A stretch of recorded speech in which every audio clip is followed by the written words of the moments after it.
Hello and welcome to the Ruby Tuesday's review of Nine Parchments.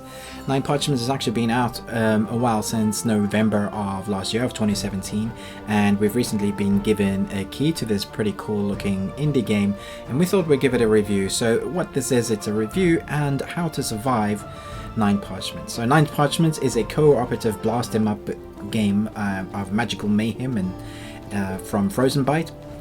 Runaway apprentice wizards seize the opportunity to complete their spell books by going after the lost 9 parchments. So right at the beginning of the game, a wizard says, "You failed, you are one of the worst wizards ever," and he says you failed and you have to stay in this school. You're not allowed to go out and practice any magic, just in case you are going to hurt somebody with your failed magic. But what happens is a blast in the main wizard room, in the main wizard tower, and this blast lets out the 9 parchments. So the Astral Academy's mystical spell parchments were scattered into the faraway corners of the world.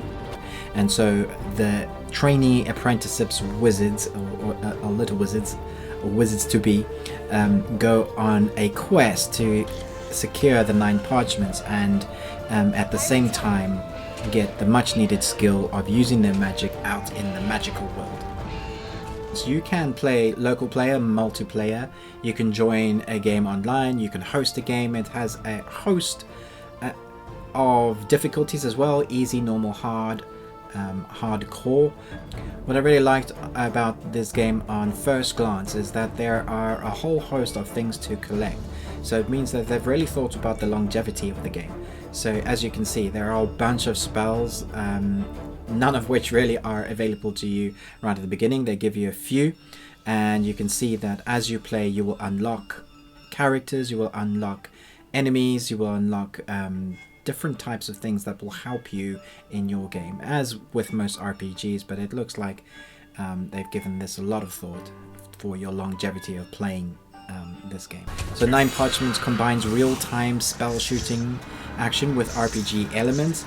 You can level up your characters and collect magical loot, filling your wardrobe with myriad of wizard hats and powerful staffs. What I found quite difficult about this game is that there's actually no real tutorial. Your best bet is to actually die and watch the screen that comes up when you die. It gives you some hints and tips of how to survive. So my tip 1 would be die a few times and read the tips that it gives you, because this will help you a lot in the game. It will actually explain to you what you need to survive. Whilst playing with my son, we didn't know that we had access to more than one spell at a time. It did look like you could only use one spell and then you would have to wait to unlock that. We knew that there were other spells to be gained and earned, but we couldn't figure out how to use it.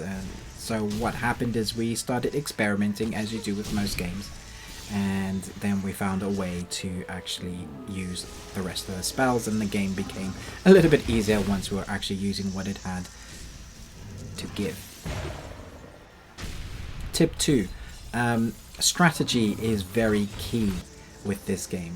There are ways for you to die, many ways, but keeping one person healthy whilst the other person attacks is a good strategy. We found there are ways of using your weapons and your spells in conjunction with each other. So we found that if you use your beam spell with your partner, you can combine it to create a stronger spell, and in fact that works on enemies as well. And talking about the enemies, if you are using a healing spell and you are trying to heal your co-op player, you can in fact heal the bad guys as well, the enemies.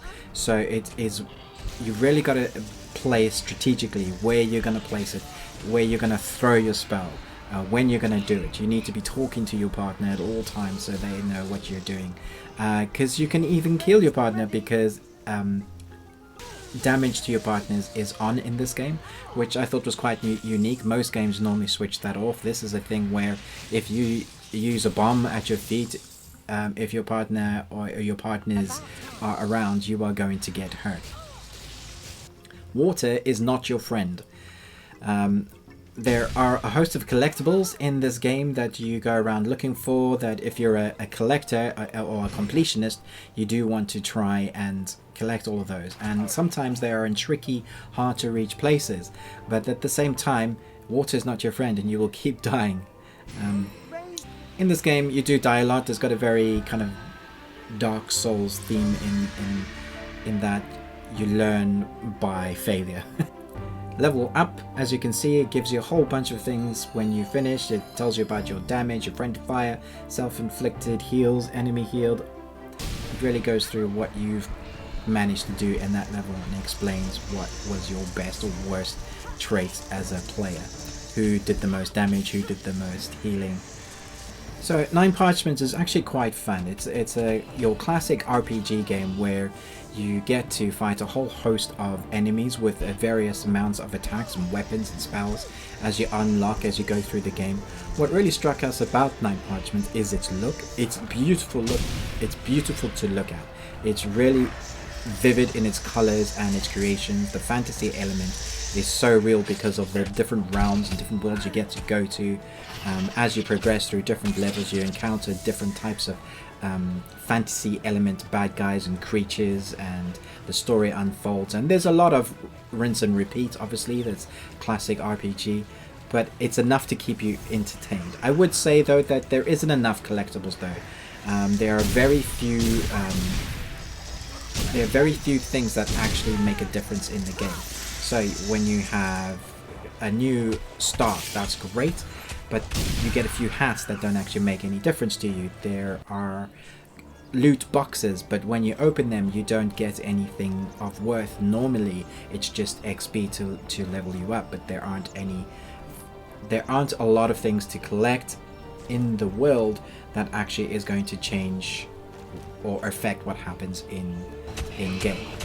But apart from that, we found this Nine Parchments highly enjoyable. It's very addictive.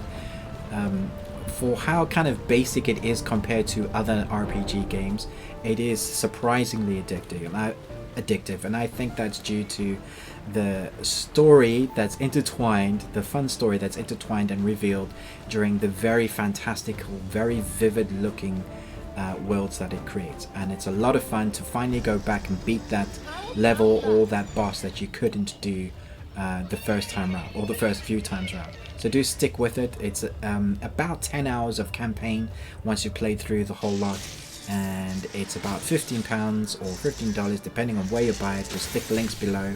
Thank you so much for watching this review of Nine Parchments. We've got more indie game reviews coming up this week, so if you're new to the Ruby Tuesday, please do hit that like and subscribe to us, and we've got more coming out. Thanks. Bye.